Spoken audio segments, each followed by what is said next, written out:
তুমি কাজের দোহাই দিয়ে প্রতি মাসে ওই বেশ্যার কাছে যাবে, তা আমি মেনে নিতে পারবো না আর। মায়ের চিৎকারে পড়ার টেবিলে বইয়ের উপর নিজের কপাল ঠেকালো অধরা। বন্ধ চোখের কার্নিশ বেয়ে অঝোর ধারায় অশ্রু বর্ষিত হলো তার। সহ্য করা খুব কঠিন তার জন্য। কিশোরী বয়স থেকে দেখে আসছে তার মা বাবার এমন সম্পর্ক। তারা কি আদৌ বোঝে তাদের এমন সম্পর্ক ঠিক কতটুকু নেতিবাচক প্রভাব ফেলে তাদের সন্তানের ওপর? কাঁচ ভাঙার উচ্চ শব্দে ফুঁপিয়ে উঠল অধরা। বইয়ের পাতা ভিজল তার অশ্রু দ্বারা। আর মাত্র 2 মাস, তারপরেই উচ্চ মাধ্যমিক পরীক্ষা। কিন্তু এমন পরিবেশে কি আদৌ পড়ালেখা সম্ভব? পড়াশোনা কি যে কোনো পরিবেশে করা যায়? একটা শান্তিপূর্ণ পরিবেশ দরকার পড়ায় মনোনিবেশের জন্য। ব্যক্তিগত এসব সমস্যা কাউকে বলে দুঃখ ভাগাভাগি করা যায় না। কাছের বন্ধুটাকেও নয়। বন্ধু বান্ধবীরা হাসি মজা করবে, সবাই হয়তো প্রকাশ্যে এমন করবে না, কিছুদিন লোক দেখানো করুণার পাত্রী বানাবে, তারপর প্রকাশ্যে আলোচনা সমালোচনা করবে। দুনিয়া খুব নিষ্ঠুর। এসব সহ্য করতে না পারলে চলে যায় এখান থেকে, তা না হলে আমিই চলে যাচ্ছি। কর্কশ গলায় উক্তি শেষে সজোরে দরজা বন্ধ হওয়ার শব্দে কেঁপে উঠল অধরা। তার বাবা যাচ্ছে অন্যত্র। প্রতি মাসে 3-4 দিনের জন্য যেখানে যায়, তার দ্বিতীয় অবৈধ স্ত্রীর কাছে। আছে 2টো সন্তান। অধরা উঠে দাঁড়ালো। তার মায়ের রুমের কাছে এসে শুনতে পেল মৃধা চৌধুরীর চাপা কান্না। মেয়ে হয়ে মায়ের এমন অবস্থা কি চোখে দেখা যায়? ঠোঁট আটকে কান্না আটকালো অধরা। গেল তার ভাইয়ের রুমে। কানে হেডফোন গুঁজে ঘুমে বিভোর তার ছোট ভাই। সারাদিন স্কুল, কোচিং, বন্ধু আর গেমে মজে থাকে। 14 বছর বয়স তার। বাবা মায়ের এসবে তার মনোযোগ থেকেও নেই। গুম হয়ে বসে থাকে সারাদিন। কতটুকু প্রভাব পড়েছে তার উপর তা অধরা বুঝতে পারে। কিছু বললেই খিটখিটে মেজাজে জবাব দিতে দেয়, তা না হলে বাহিরে চলে যায়। উঠতি বয়স ছেলেটার। বেশ বাজেভাবে প্রভাব পড়েছে তার উপর। অধরা দীর্ঘশ্বাস ছেড়ে চোখের জল মুছল। নিজের রুমে গিয়ে বই বন্ধ করল। সে বিছানায় শুয়ে পড়ল। খুব করে ইচ্ছে করছে একজনকে সবকিছু খুলে বলতে, যা কি ভরসা করা যায় কেবল। কিন্তু এখন রাত বেজে 11:34। কিভাবে এত রাতে একজন বাহিরের মানুষকে বিরক্ত করা যায়? যতই সে ভরসাস্থল হোক, অগত্যা চাপা কান্নার উষ্ণ অশ্রুসিক্ত এক নির্ঘুম দীর্ঘ রজনী পার করল সে।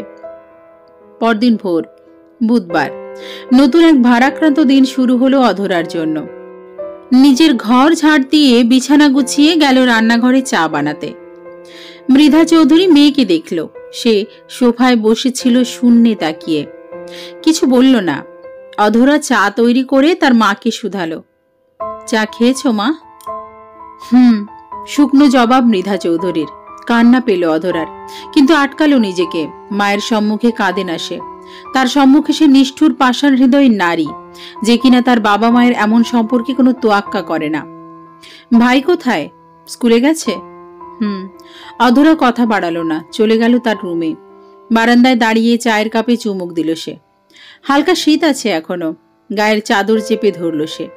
মনে অশান্তি। একজন বাবা তার উপযুক্ত মেয়ের সামনে দিয়ে কিভাবে তার মাকে কাঁদিয়ে চলে যায় পরনারীর কাছে? এতটুকু লজ্জাও কি নেই তার? অধরা ভাবে, সব পুরুষ কি এমন? না, সব পুরুষ তো এমন হয় না। কিছু কিছু পুরুষ তো নিজের ভালোবাসার মানুষটাকে তার বক্ষ মাঝে আঁকড়ে ধরে থাকে, যত্ন করে। অন্য কোথাও তার নজর যায় না। নজর যায় কেবল ওই নির্দিষ্ট নারীর ওপর। দীর্ঘ এক শ্বাস ছাড়ল অধরা। পড়তে বসতে হবে। বাসায় স্যার আসবে তার। সকাল 10টা নাগাদ হৃদান এলো অধরাকে পড়াতে। সেও ভার্সিটির পড়ুয়া, কাছেই থাকে। অধরা গলায় ওড়না জড়িয়ে দরজা খুলে দিল। হৃদান হাসি মুখে অধরার রুমে ঢুকল। সে সদর দরজায় থাকা অবস্থায় বুঝেছে যা বোঝার। মৃধা চৌধুরী খুলে দিয়েছিল সদর দরজা। তার চোখ মুখ দেখেই বুঝতে পেরেছে হৃদান সব। তার সব জানার কারণ হলো সে নিজেই অধরাকে মানসিক ক্লান্তি দূর করতে সাহায্য করে। এই সেই ভরসা স্থল, যাকে অধরা সব বলতে পারে নির্দ্বিধায়। হৃদান তার চেয়ে 3 বছরের বড়। যে সকল কথা কাছের বন্ধুকেও বলা যায় না, সেসব কথা হৃদানকে বলে নিজে খুব স্বস্তি বোধ করে অধরা। হৃদান চেয়ারে বসতেই অধরা পদার্থবিজ্ঞান টেস্ট পেপার আর খাতা নিয়ে এগিয়ে গেল হৃদানের দিকে। সে নিজের থেকে প্রশ্ন করে দেয় অধরাকে। ফ্রিদান নিভৃতে অধরাকে পর্যবেক্ষণ করল, বলল, রাতে ঘুমোওনি? ঘুমিয়েছি তো। কেন হৃদানদা? হৃদান চেয়ে রইল অধরার দিকে। শুকনো মুখ, ফোলা ফোলা রক্তিম চোখ ও নাকের ডগা, শুষ্ক গাঢ় গোলাপি ঠোঁটি জানান দিচ্ছে মেয়েটার নির্ঘুম বিষাক্ততায় জর্জরিত রাত সম্পর্কে। আচ্ছা, আমাকে এক গ্লাস পানি খাওয়াও তো। অধরা মুহূর্তেই উঠে বাহিরে চলে গেল। ফ্রিদান অধরার খাতা উল্টে পাল্টে দেখল। গতকাল যতটুকু সে করিয়ে গেছে তারপর থেকে কেবল কয়েকটা উচ্চতর গণিতের অঙ্ক ছাড়া কিছুই নেই। তপ্ত নিঃশ্বাস ছেড়ে সোজা হয়ে বসল হৃদান। অধরা গ্লাসে পানি নিয়ে এসে হৃদানের সামনে রাখল। তারপর নিজের চেয়ারে বসল সে। হৃদান পানি খেল, শান্ত কণ্ঠে বলল, হোমওয়ার্ক করনি কেন? অসুস্থ লাগছিল খুব, তাই কোচিং থেকে এসে তাড়াতাড়ি শুয়ে পড়েছিলাম। অধরা মাথা নিচু করে জবাব দিল। হৃদান বলতে লাগলো, আর মাত্র 2 মাস অধরা, তারপর বোর্ড। তোমার মতো একজন টপ স্টুডেন্ট যদি সামান্য অসুস্থতার অজুহাত দেখিয়ে একটা রাত নষ্ট করে, বুঝতে পারছো ফলাফলের অবস্থা? সময় তোমার জন্য থেমে থাকবে না অধরা। তোমাকে প্রত্যেকটা চ্যাপ্টার, প্রত্যেকটা টপিক ধরে পড়িয়েছি। এখন শুধু টেস্ট পেপার সলভের অ্যান্ড প্র্যাকটিস, নাথিং এলস। আর তুমি কিনা একটা রাত অপচয় করলে। হৃদানের বলা প্রত্যেকটা শব্দ বিষাক্ত লাগলো অধরার কাছে। প্রত্যেকটা শব্দ কাঁটার মতো বিঁধল। সবচেয়ে ভরসার মানুষটাও বুঝল না তাকে আজ। সরি হৃদানদা, আর হবে না। এবারও মাথা নিচু করে বলল অধরা। হৃদান খাতা বন্ধ করল। উঠে গিয়ে দরজাটা কিছুটা ভিড়িয়ে দিল। সম্পূর্ণ বন্ধ করল না। উপযুক্ত ছেলে মেয়ে, তাও আবার স্যার স্টুডেন্টের সম্পর্ক, অধরার মা খারাপ ভাবতে পারে। হৃদান চেয়ারে এসে বসল। টেবিলের উপর 2 হাত মুষ্টিবদ্ধ করে বলল, অধরা, আমার দিকে তাকাও। হৃদানের কথা মতো অধরা মুখ তুলে তাকালো তার দিকে। জানে সে, হৃদান বুঝেছে সব। সেই প্রথম যে অধরার মধ্য হতে কথা বের করেছে, সব জেনেছে, তাকে সাহস জুগিয়েছে। বলো সব, আমি আছি এখানে। তুমি জানো তুমি কিছু লুকোতে পারবে না আমার কাছ থেকে। অধরা নজর সরালো। সহসা তার চোখ জলে টইটুম্বুর হলো। তাও জল পতিত না হওয়ার আপ্রাণ চেষ্টা চালালো সে। আঙ্কেল কোথায়? চলে গেছে, ধীর কণ্ঠে জবাব দিল অধরা। এবার কোথায়? ঢাকা নাকি কক্সবাজার? জানি না আমি। কখন গেছে? গত রাতে। হৃদান চুপ রইল। মাঝে মাঝে ইচ্ছে করে ওই কাপুরুষকে কঠিন সাজা দিতে, কিন্তু সে একজন বহিরাগত মানুষ। একটা পারিবারিক বিষয় এভাবে কোনো স্টেপ সে নিতে পারে না। অধরার চোখের জল পড়ল টেবিলে। চুপচাপ মাথা নিচু করে বসে আছে মেয়েটা। হৃদান খেয়াল করলো অধরার শরীর প্রচন্ড কাঁপছে। কান্না চেপে রেখেছে বলেই এমন অবস্থা। অধরা, চোখ মোছো, আমার দিকে তাকাও। অধরা ফুপিয়ে উঠল। সারাদিন সে বেশ সুখী যুবতীর মতো চলাফেরা করতে পারবে, কিন্তু এই মানুষটার সামনে নয়। স্যার হলেও খুব কাছের বন্ধু এই মানুষটা। হৃদান অধরার বাহু ছুঁয়ে দিল কিঞ্চিত, সঙ্গে সঙ্গে সরিয়ে নিল। তারপর বলল, অধরা, তুমি তো বোঝো সবই। আমি জানি তোমার কষ্ট হচ্ছে, হওয়াটা স্বাভাবিক। আমি তোমাকে কোনো দয়া বা করুণা করে এসব কথা বলছি না, কিন্তু তোমাকে স্ট্রং থাকতে হবে তো, নিজের পায়ে দাঁড়াতে হবে। তোমার মাকে তো তুমি দেখবে, তোমার ছোট ভাই আছে, তাকে বড় করতে হবে। পরিবারের বড় মেয়ে হিসেবে এটা তোমার দায়িত্ব। তুমি ভেঙে পড়লে চলবে? আর কত নিজেকে স্ট্রং রাখবো হৃদানদা? আমি লেখাপড়ায় মন বসাতে পারি না। মাঝে মাঝে ইচ্ছে করে মরে যাই। কতবার সুইসাইড অ্যাটেম্প্ট করতে গিয়েছি, পারিনি, কেবল মায়ের জন্য। কতবার বলেছি এই লোককে ডিভোর্স দিয়ে দাও, মা তাতেও রাজি না। বলে বাবা না থাকলে কে খাওয়াবে, কে পড়াবে? আমাদের তো কেউ নেই। তাছাড়া মা তো বাবাকে ভালোবাসে হৃদানদা। হৃদান ব্যথিত হলো। মেয়েটাকে সে একাদশ শ্রেণী থেকে পড়িয়ে আসছে, দেখছে কিভাবে একটা মেধাবী পরিশ্রমী মেয়ে মানসিক বিপর্যস্ত হয়েছে। তাও সব ভুলে হাসি খুশি থাকার চেষ্টা করেছে প্রতিনিয়ত। আচ্ছা, একটু শান্ত হও। দেখো, উনি যেহেতু নিজের ভুল বুঝেও বুঝতে পারছে না, তখন তোমার বা আন্টির তো আর কিছু করার নেই। আন্টির উচিত ছিল আগেই পদক্ষেপ গ্রহণ করা, কিন্তু থামল হৃদান। মেয়েটাকে এখন এসব বুঝিয়ে জ্ঞান দিয়ে লাভ নেই, আরো ভেঙে পড়বে। তাই বলল, দেখে চোখ মুছে চলো। কোথায়? অবাক সুরে শুধালো অধরা। হঠাৎ কোথায় যেতে বলছে এই লোক? চলো একটু ঘুরে আসি, তোমার ভালো লাগবে। ওঠো ওঠো। না না হৃদানদা, এইসবের দরকার নেই। মৃদু হেঁচকি তুলতে তুলতে বলল অধরা। হৃদান দাঁড়িয়ে গেল। গ্লাসে থাকা অর্ধেক পানিটুকু ঢকঢক করে খেয়ে বলল, আমি বাইরে আছি, আন্টিকে বলবো কিছু গুরুত্বপূর্ণ বই দেখতে হবে তোমার, তাই তোমাকে নিয়ে আমি লাইব্রেরিতে যাব, ঠিক আছে? অধরা ভয় পেয়ে যায়। তার মা এসব শুনলে কেলেঙ্কারি হবে। মাকে হারানোর ভয় হয় খুব তার। অধরা মিনতি কণ্ঠে বলল, প্লিজ প্লিজ হৃদানদা, মা এসবে রেগে যাবে। হৃদান শান্ত চাহনি দিল, আশ্বস্ত কণ্ঠে বলল, এই হৃদানকে বিশ্বাস করে এত কিছু বলেছ, দুঃখ ভাগ করেছ, আর একটু বিশ্বাস করতে পারছো না? চুপচাপ ভালো মেয়ের মতো তৈরি হয়ে বাইরে আসবে, আমি গেলাম। বলেই হৃদান হনহনিয়ে বেরিয়ে গেল। অধরা সন্ত্রস্ত। পৃথিবীর সব পুরুষ তো তার বাবার মতো নয়, বা সব পুরুষ তো খারাপ নয়। কিছু কিছু পুরুষ বিশ্বাসের ঘর হয়। অধরাও হৃদানকে বিশ্বাস করে। মানসিকভাবে তাকে বড্ড সাপোর্ট দেয় মানুষটা। তাকে নিঃসন্দেহে বিশ্বাস করা যায়, তাই নয় কি? মনে আতঙ্ক বিরাজ করলেও অধরা তৈরি হয়ে নিল। মনে সাহস সঞ্চয় করল। তার উপর ভরসাস্থল উপরওয়ালাকে স্মরণ করে বলল, তুমি তো আমাকে বিপদ থেকে রক্ষা করবে, তাই না? করবে কেমন? আমি যাচ্ছি ওই মানুষটার সাথে। হৃদান সত্যি অধরাকে একটা লাইব্রেরিতে নিয়ে এলো। কত শত বই সেখানে। খুব খুশি হলো অধরা। মৃধা চৌধুরী প্রথমে রাজি হচ্ছিলেন না, পরে হৃদানের জোরাজুরিতে রাজি হলেন। তার মেয়েকে তিনি বিশ্বাস করেন। এভাবেই হৃদান কিছু না কিছু অধরাকে মানসিক চাপ থেকে বেরিয়ে আনার চেষ্টা করে, তবে তা কেবল একজন স্যার হিসেবে, অন্য কিছুই নয়। কিন্তু অধরা যত দিন যায় তত সে হৃদানের প্রতি দুর্বল হতে থাকে। হৃদান ছাড়া অন্য কোনো পুরুষকে সে বিশ্বাস করতে পারে না। হৃদানকে সে তার অজান্তেই মনে স্থান দিয়েছে, যা হৃদানের অজানা। নিজের অজান্তেই অধরা হৃদানের জন্য ভালোবাসা পুষতে শুরু করেছে মনে। সময়ের গতিতে ফুরিয়ে গেল দিন। ঘনিয়ে এলো অধরার উচ্চ মাধ্যমিক পরীক্ষা। পরীক্ষা তার ভালোই হয়েছে, কিন্তু তাও সে দ্বিধায় আছে তার ফলাফল নিয়ে। হৃদান সবসময় তাকে সাহস দিয়েছে, আত্মবিশ্বাসী হতে সাহায্য করেছে।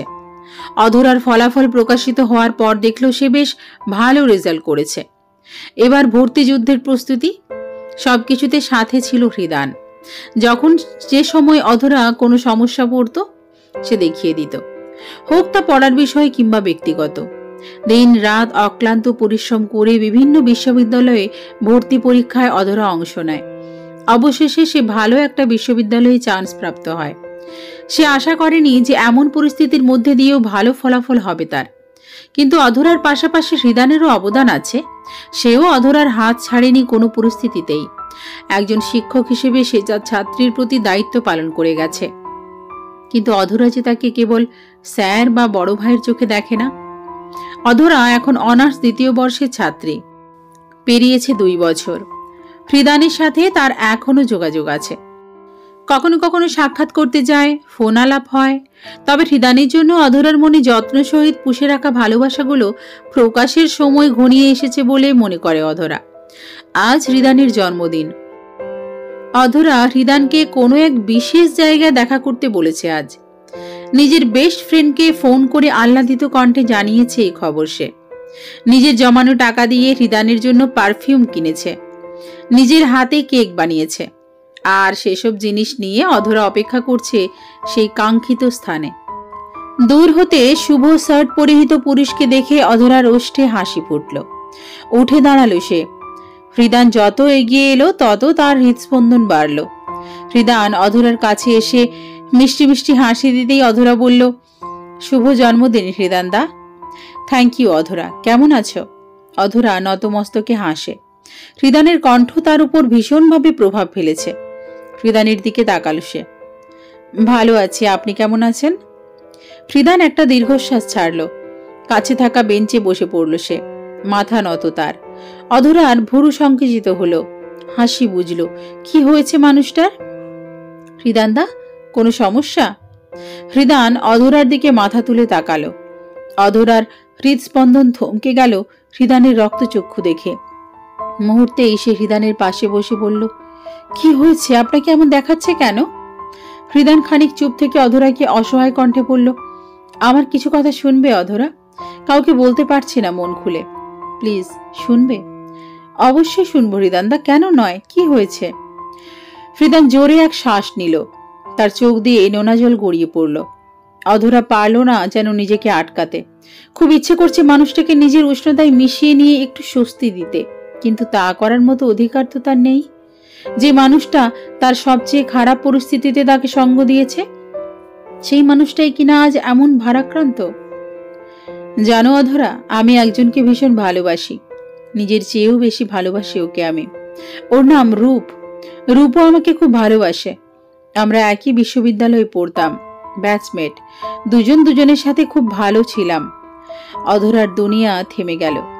হৃদয়ের ধকধক শব্দ যেন বন্ধ হয়ে গেছে তার। সে শূন্যতা অনুভব করলো খুব। তার ভালোবাসার মানুষটারও ভালোবাসার মানুষ আছে, যাকে এতগুলো বছর গোপনে ভালোবেসে এসেছে। সে ভালোবাসে অন্য কাউকে। কিছুদিন আগে জানতে পারলাম ওর জরায়ু ক্যান্সার। ডাক্তার বলেছে ক্যান্সার যদি জরায়ু থেকে বেরিয়ে যায় তবে রূপের বেঁচে থাকার সম্ভাবনা থাকবে না। বাচ্চাদের মতো ফুপিয়ে উঠল হৃদান। অধরা কেবল দেখছে তার মনের মানুষটা অন্য এক নারীর জন্য চোখের জল ঝরাচ্ছে, যাকে সে ভালোবাসে। নিশ্চয়ই হৃদান ওই মেয়েকে বড্ড ভালোবাসে, তাই তো তার চোখ বেয়ে জল পড়ছে। ডাক্তার বলেছে শীঘ্রই রূপের বিয়ে হওয়া জরুরি। তার চেয়েও বেশি জরুরি একটা বাচ্চা। এখন বাচ্চা না নিলে পরে তার সম্ভাবনা কমে যেতে পারে। আর আমি আমার রূপ বা রূপের চিহ্ন কাউকেই হারাতে চাই না অধরা। আমি রূপকে ভীষণ ভালোবাসি। অধরার ঠোঁটের কোণে স্মিত হাসি ফুটল। কতটা ভাগ্যবতী সেই নারী যার জন্য নিজের ভালোবাসার মানুষটা কাঁদছে, খুব করে কাঁদছে, ভাবে অধরা। নিভৃতে চোখের জল মুছে নিল সে। ধীর কণ্ঠে বলল, এখন কি করবেন বলে ভাবছেন হৃদানদা? আমি রূপকে 1 মাসের মধ্যে বিয়ে করব অধরা। মা বাবাকে জানিয়েছি কেবল বিয়ে করব। রূপের শারীরিক অবস্থার কথা জানায়নি। অধরার সম্পূর্ণ শরীর অজানা কারণেই যেন অসাড় হয়ে এলো। যে মানুষের চোখে নিজের জন্য ভালোবাসা দেখতে চেয়েছিল, সেই মানুষটা অন্য কারো হয়ে যাবে অনায়াসে। অধরা নিজের উপর নিজে হাসে, মনে মনে শুধোয়, কেমন সোনা মনানো ভাগ্য তোর অধরা। বাবা নামক মানুষটার ভালোবাসা পেয়েও পেলি না। মা ভাই রইল নিজেদের মতো। আর তোর ভালোবাসার মানুষটা, সেও অন্য কারো, তোর নয়। অধরা। হৃদানের ডাকে ভাবনা সুতা কাটা পড়ে অধরার। শূন্য চোখে তাকালো সে হৃদানের দিকে। জবাবে কিচ্ছু বলার আগেই হৃদান বলল, আমার বিয়েতে তুমি অবশ্যই আসবে অধরা, এটা আমার অনুরোধ। রূপের ব্যাপারে তুমি ছাড়া আর কেউ জানে না, আমার কাছের বন্ধুরাও না। তাছাড়া তুমি আমার ছাত্রী, তোমার উপস্থিতি আশা করছি আমি। অধরা নিশ্চুপ। জবাবে কি বলবে? আসবে তো? আসবো হৃদানদা, অবশ্যই আসবো। ঠোঁটে জোরপূর্বক হাসি ফুটিয়ে বলল অধরা। হৃদান চোখ মুছে হাসলো, বলল, বলো তুমি আমাকে কেন ডেকেছ? আমার জন্মদিন পালন করতে? হাসল অধরা। পাশে রাখা উপহার আর কেকের দিকে তাকিয়ে মিহি কণ্ঠে বলল, হ্যাঁ, ভাবলাম আমার দুঃখ সুখের সাথে সাথে তার বিশেষ দিনটা পালন করি। হৃদান অধরার কেকটা হাতে নিয়ে তার প্যাকেট খুলল। খুব সুন্দর একটা চকলেট কেক, হৃদানের খুব পছন্দ। লেটস কাট দ্য কেক অধরা, কাম। অধরা হৃদানের হাত ধরল। হৃদান কেক কাটল, খাইয়ে দিল অধরাকে। অধরা ফাঁকা হৃদয় নিয়ে কেবল তাকিয়েই রইল। কোনো অনুভূতিই যেন নেই তার। অনুভূতি থাকলেও কেমন অনুভব করছে সেটা বোঝানো দায়। এটা আপনার উপহার, যখনই ব্যবহার করবেন এই অধরাকে মনে করবেন। অধরা প্যাক করা পারফিউম এগিয়ে দিয়ে হেসে বলল। হৃদান হাসল, জবাবে বলল, অবশ্যই। সেদিনের পর অধরা নিজেকে বেশ সামলানোর চেষ্টা করেছে। আর এমন পরিস্থিতিতে তার পাশে ছিল তীর, অধরার বেস্ট ফ্রেন্ড। সব সময় অধরাকে কোনো আত্মক্ষতি হতে বিরত থাকতে বাধা দিত। তবে অধরার মন বড় দুর্বল হয়ে গেল। সে চায়নি তার আবেগকে প্রশ্রয় দিয়ে নিজের ক্ষতি করতে, কিন্তু পারল না সে। বাড়িতে সকলের অনুপস্থিতিতে হৃদানের বিয়ে ঠিক 1 সপ্তাহ আগে নিজেকে শেষ করে দিতে চাইল অধরা। রক্তাক্ত করল নিজেকে। মৃধা চৌধুরী ছেলে স্কুলে গিয়েছিলেন প্রয়োজনীয় কাজে। ফিরে এসে মেয়ের এমন অবস্থা দেখে হাউমাউ করে কেঁদে ওঠেন তিনি।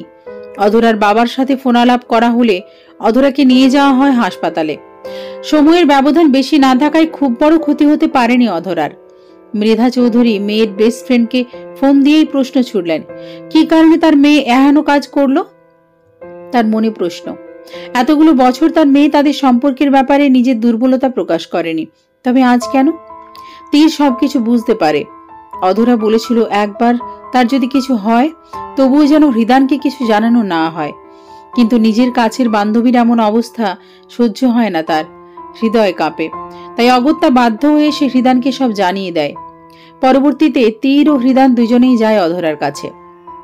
অপরদিকে বোনের এমন অবস্থা আরো ভয়াবহ প্রভাব ফেলে সৌমিত্রের উপর, অধরার ছোট ভাই। হাসপাতালের বেডে শুয়ে শূন্যে তাকিয়ে আছে অধরা। তার এক পাশে তীর, অপর পাশে হৃদান। হৃদান তীরকে ইশারা করলো যেন তাদের দুজনকে খানিকক্ষণ একাকী সময় দেওয়া হয়। তীর বেরিয়ে গেল কেবিন থেকে। কেন করলে এমনটা অধরা? সোজা সাপটা প্রশ্ন হৃদানের। সে সব জানে এখন, তবে অধরার মুখে শুনতে চায়। আমি আপনাকে ভালোবাসি হৃদানদা। অধরার ভনিতাবিহীন জবাব। হৃদয় কেঁপে উঠল হৃদানের।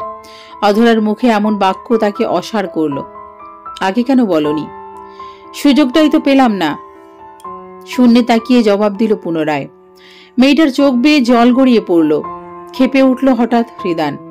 তাই বলে নিজের এমন ক্ষতি করে সুযোগ সৃষ্টি করতে চেয়েছ? ফুপিয়ে উঠল অধরা।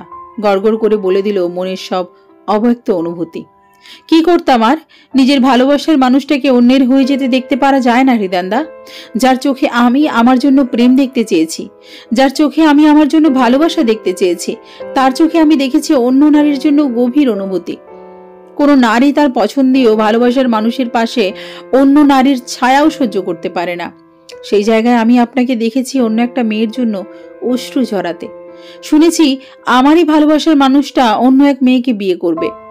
বাবা ভাইকে যতটা না আমি বিশ্বাস করতাম তার চেয়েও বেশি বিশ্বাস করতাম আপনাকে হৃদানদা। আপনি ছিলেন আমার মানসিক শান্তি, যে আমাকে কোনো অবস্থাতেই একা ছেড়ে দেয়নি। কিন্তু আপনি তো কখনো আমাকে ছাত্রীবিহীন অন্য নজরে দেখেননি। আমি সহ্য করতে পারিনি হৃদানদা, পারছি না আমি সহ্য করতে। এই যে বুকের বাম পাশে বড্ড যন্ত্রণা হচ্ছে। এতগুলো বছর আমি আপনাকে ভালোবেসেছি, ভীষণভাবে ভালোবেসেছি। অনর্গল অশ্রু ঝরালো অধরা। কামড়ে ধরে রাখা ওষ্ঠ তিরতির করে কাঁপল তার। চেয়ে রইল হৃদান। ভাগ্যের কি নির্মম পরিহাস! নিজে যাকে ভালোবাসলো তাকেও হয়তো সময়ের আগে হারাতে হবে, আর তাকে যে মেয়ে ভালোবাসে সেও হারালো তাকে। হৃদান খেয়াল করলো তার চোখে জল। সন্তর্পণে সে সেই জল মুছে নিল। ধরা গলায় বলল, মানুষ যা চায় তাই সবসময় পায় না অধরা। হোক না তা কোনো ঠুনকো জিনিস, বা হোক তা কারো ভালোবাসা, মানিয়ে নিতে হয় জীবনে। অধরা নীরবে চোখের জল ফেলছে। হৃদানও নিশ্চুপ রইল। আর কি বলে সেই মেয়েটাকে সান্ত্বনা দেবে তা তার জানা নেই। তবে মেয়েটাকে স্বাভাবিক জীবনে ফিরিয়ে আনা দরকার। বুঝে গেছি আমি। আপনি চলে যেতে পারেন হৃদয়দা। আপনার মূল্যবান সময় নষ্ট করতে চাইনি আমি, তার জন্য সরি। হৃদান বিনিময়ে আর কিছুই বলল না, বেরিয়ে গেল কেবিন থেকে। রয়ে গেল অধরা তার খণ্ডিত হৃদয় নিয়ে, যেথায় খুব করে রক্তক্ষরণ চলমান। চোখ বুঝল সে। কার্নিশ পেয়ে গড়িয়ে পড়ল অশ্রুবিন্দু। ঠিক এক সপ্তাহ পর অধরা উপস্থিত হয়েছে হৃদানের বিয়েতে। নিজের ভালোবাসার মানুষটা আজ তার ভালোবাসার মানুষটাকে পাবে। এমন ভালোবাসার মিলন দৃশ্য দেখা তো সৌভাগ্যের বিষয়। হৃদান ভেবেছিল হয়তো অধরা আসবে না, কিন্তু অধরাকে দেখে সে খুশি হয়েছে। এবার হয়তো মেয়েটা তাকে ভুলে অন্য কোনো বিশ্বস্ত হাত ধরতে পারবে। কিন্তু তাহা কি আদৌ সম্ভব? অধরা খুব ভালো গান গায় ছোটবেলা থেকে। শেষবারের মতো হৃদানকে তার অনুভূতির জানান দিয়ে সে সকলের সামনে গান গাইল। বকুলের মালা শুকাবে, রেখে দেব তার সুরভি। দিন গিয়ে রাতে লুকোবে, মুছে না গো আমারই ছবি। তুমি ভুলো না আমারই নাম, তুমি চোখের আড়াল হও কিংবা কাছে দূরে। মনে রেখো এই মন তোমাকে দিলাম, এই প্রেম তোমাকে দিলাম। মনে রেখো।